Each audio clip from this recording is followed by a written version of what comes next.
Well, you know, I like to talk about trickle down. Trickle down hate. It's what I'm talking about.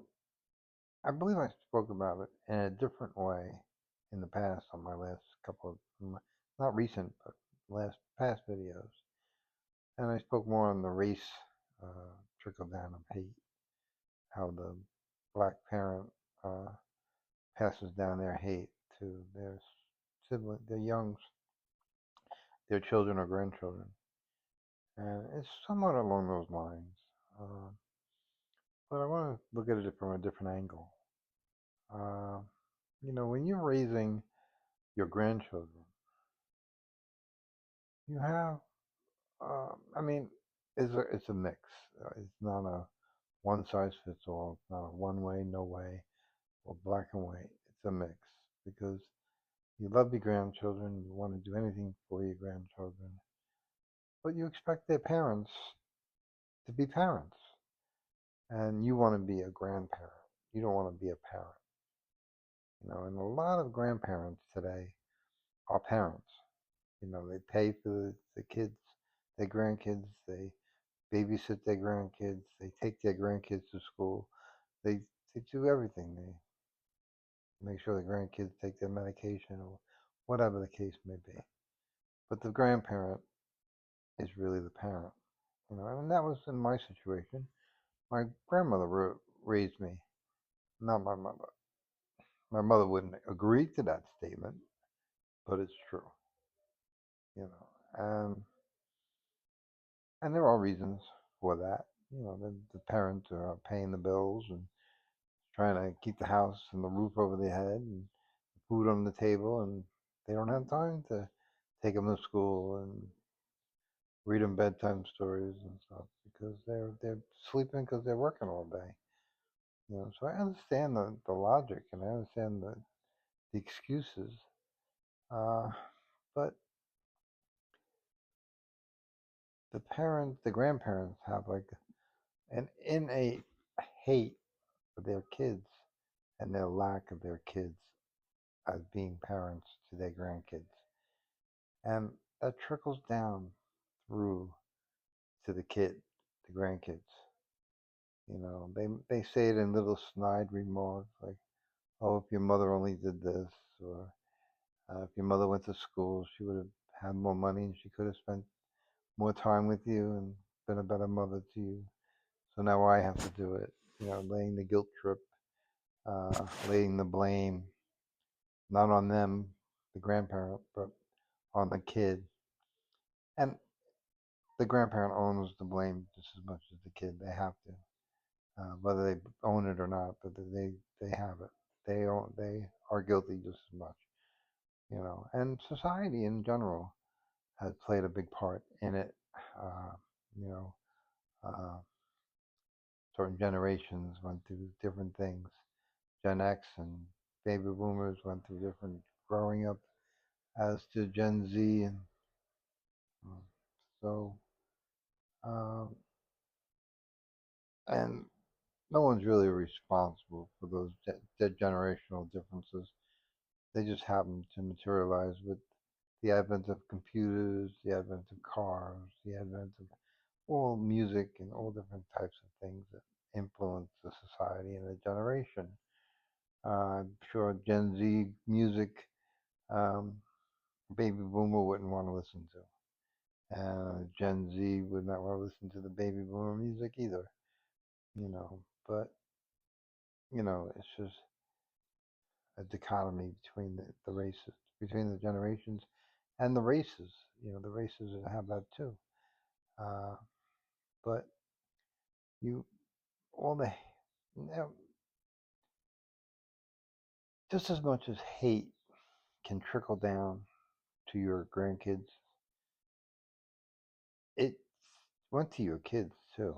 Because whatever you hate, whatever that may be, you you put that on your kids, and whether you hate gay people or what you put that on your kids. Now it might not have worked out the way you had planned, maybe you hated gay kids and your son turned out to be a flame. So, and that made more hate and disgust on your part, which translated to your son or your daughter. But, so my message more or less is if hate can trickle down to the generations, love can trickle down to the generations as well. And I think that is more what we want to trickle down.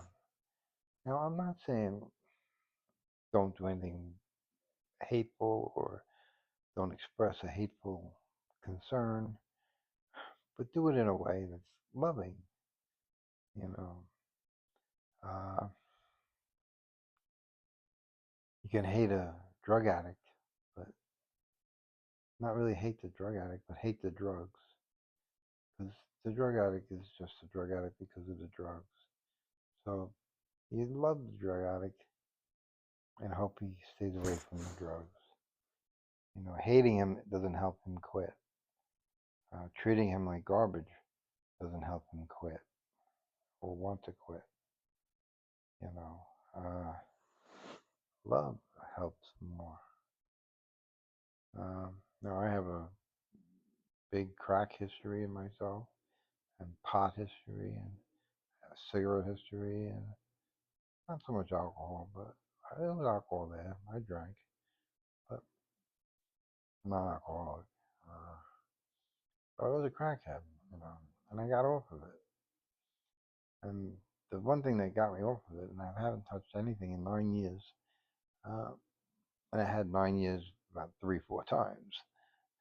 So, I've been there, been around the block, and I grew to love myself through the years.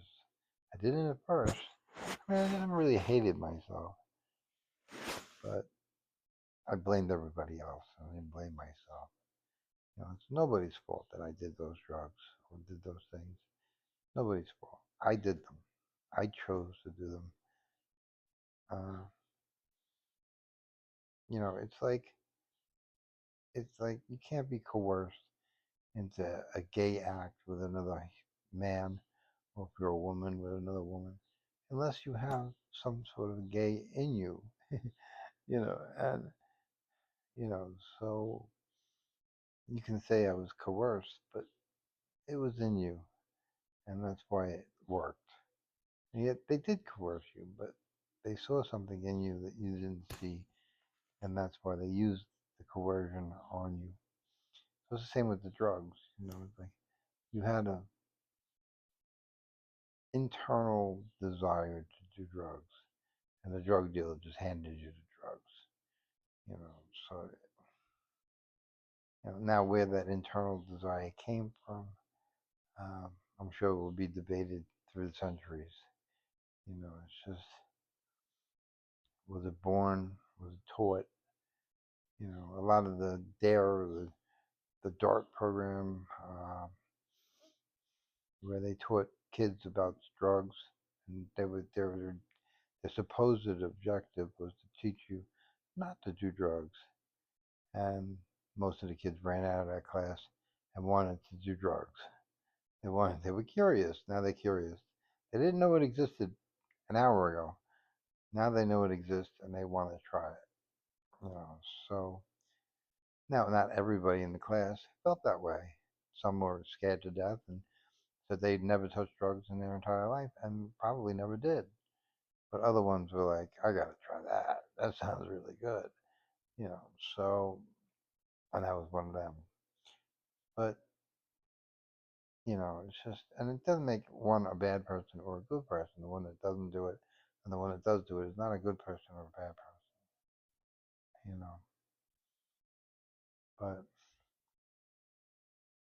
and I'm so thankful that I did drugs because it brought me to places where I would never have gone if I had not, in my pursuit of drugs.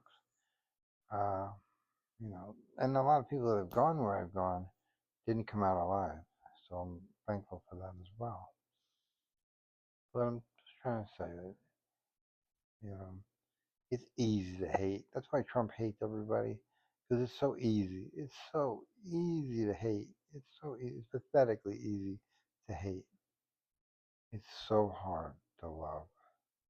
It's so hard because you have to be vulnerable to love. You have to put yourself out there and risk putting your head on the chopping block and having it chopped off. And you're using your love to know that that person won't chop my head off, but sometimes they do. So, it's risky. It's risky to love. It's safe to hate. If I hate, I close the door, I lock the door, and no one's getting through that door. And with love, you open the door. You don't know what's going to come through the door, good or bad. You keep the door open. And it's risky. And that's why everybody hates and nobody loves. So, uh, the future is yours. Love your future, love your life.